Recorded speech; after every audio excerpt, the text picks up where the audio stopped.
आज 2 दिन की घटना हमारे ये एक पता नहीं ये साल मीन राशि वालों को कैसी है। बी पर विद्यासागर थे और बी पे विराग सागर थे। हाँ, जो भी राशि है, एक राशि पर ही 1 साल के अंदर ये स्थिति घटी। परसों की घटना है। पारस ब्रह्मचारी आया, बोले महाराज जी महाराष्ट्र के अंदर जालना है, विराग सागर महाराज ने उनको अटैक आया है और उन्होंने आपको याद किया है कि कोई मुझे सुधा सागर महाराज से चर्चा करा दे। मैंने तो भाई मेरे से चर्चा का कोई औचित्य नहीं समझ में आया। फिर दोबारा मैंने कहा ठीक बिहार कर रहा था, मैंने कहा चलो बैठते। उन्होंने कहा नहीं, उनका फिर समाचार आया कि सुधा सागर महाराज से मुझे चर्चा करा दो। शाम को पहुंचने के बाद मैंने कहा भाई जब 3 बार वो कह चुके हैं तो अभी मुझे पता नहीं था क्या बात है, क्या करना है।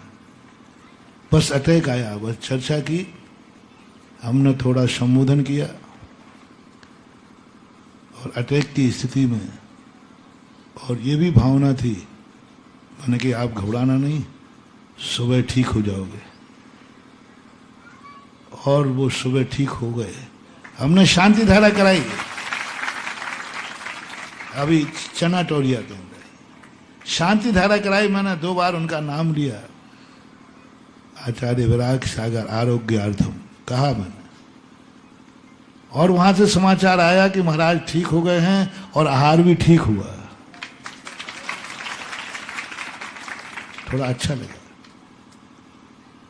और उनकी ये चर्चा के बाद कल आज सुबह रात्रि के अंदर सुबह उठते ही समाचार मिला कि दिन में तो ठीक हो गए थे, रात में फिर हालत बिगड़ी और अब ऐसी बिगड़ी कि कहीं ये फिर से कहीं समाचार ना भेज दे। मैं तो यमराज ने कहा है कि अब ऐसे समय पर तुम्हें ले जाऊंगा जब ना तुम समाचार भेज पाओगे, ना वो भेज पाएगा, ना तुम शांति धारा सुन पाओगे, ना वो शांति धारा कर पाएगा।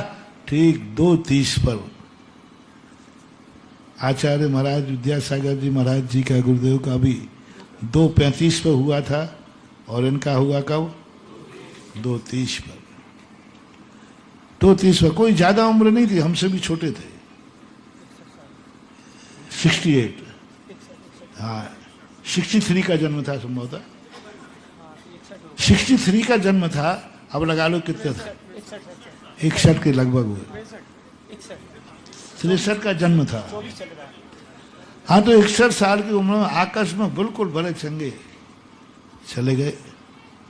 उन्होंने भी बहुत अच्छी,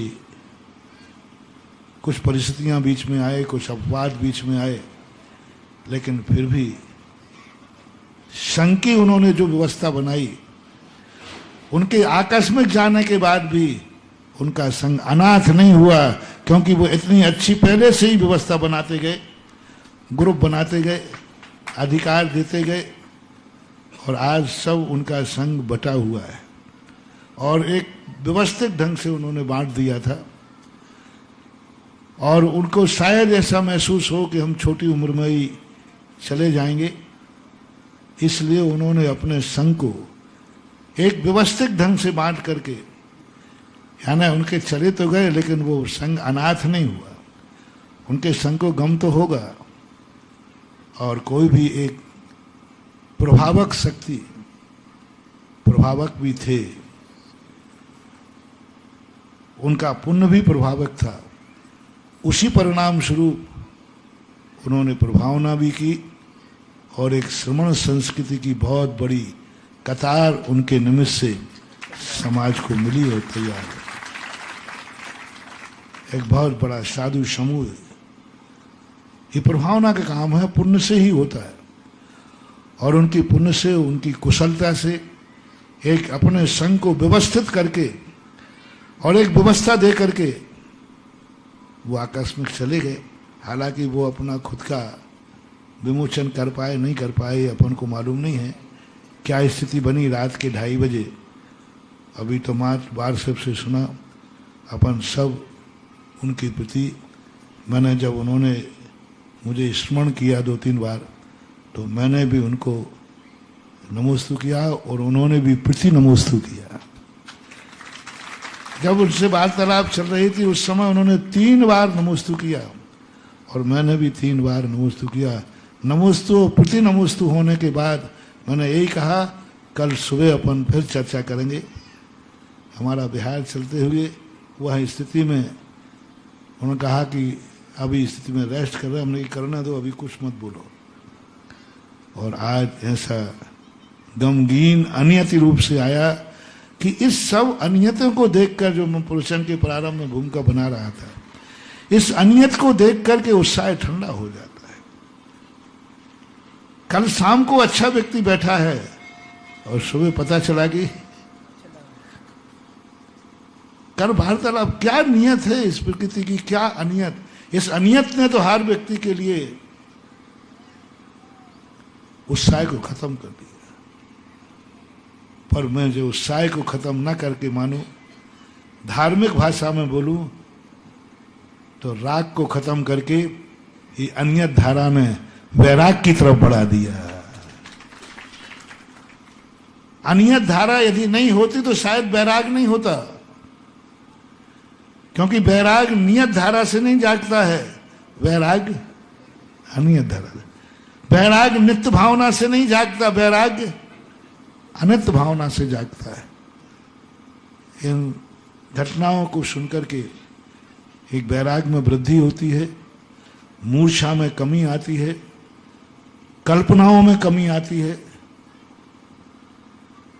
करिष्यामि करिष्यामि ये भाव आता है, मैं ये करूंगा, उनमें विराम लगता है, मन की इच्छाएं खत्म होती हैं। सबसे बड़ी चीज ऐसी घटनाओं से अपनी इच्छाओं को विराम मिलता है। इच्छाएं सीमित, क्या इच्छाएं करना, क्या विचार करना। थोड़ा बहुत कभी भाव जाग रहा हो तो ऐसी घटनाएं घट जाती समय समय पर। जगत का ये स्वभाव हुआ संवेग वैराग्यार्थम।